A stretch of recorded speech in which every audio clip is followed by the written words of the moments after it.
नमस्कार मित्रांनो, law in Marathi चॅनलवर आपलं स्वागत आहे.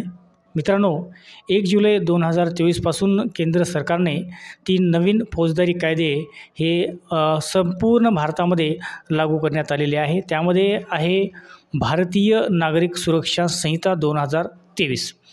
मित्रांनो, भारतीय नागरिक सुरक्षा संहिता 2023च्या पूर्वी या जागी फौजदारी प्रक्रिया संहिता ही संहिता लागू होती आणि त्यानुसार सर्व प्रक्रिया न्यायालयामध्ये चालत असे. परंतु आता न्यायालयामध्ये जर एखाद्या व्यक्तीला अटकपूर्व जामीन दाखल करायचा असेल तर आता भारतीय नागरिक सुरक्षा संहिता कलम 482 पोटकलम 1 नुसार अटकपूर्व जामीन दाखल करू शकते.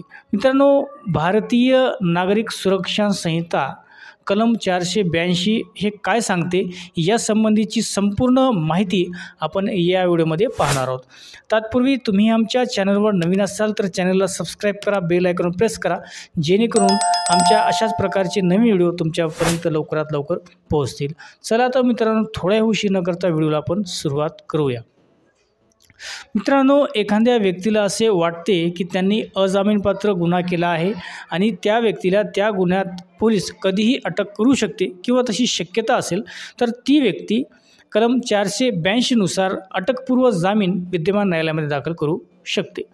परंतु भारतीय नागरिक सुरक्षा संहिता कलम 482 हे काय सांगते त्याबद्दलची माहिती आपण पुढीलप्रमाणे पाहू.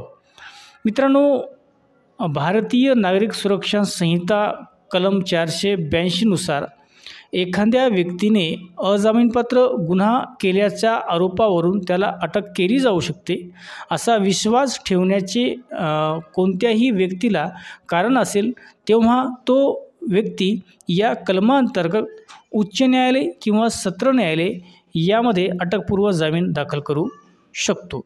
तसेच न्यायालयाला वाटल्यास विद्यमान न्यायालय त्या व्यक्तीला जामिनावर सोडण्याचे आदेशही देऊ शकतात.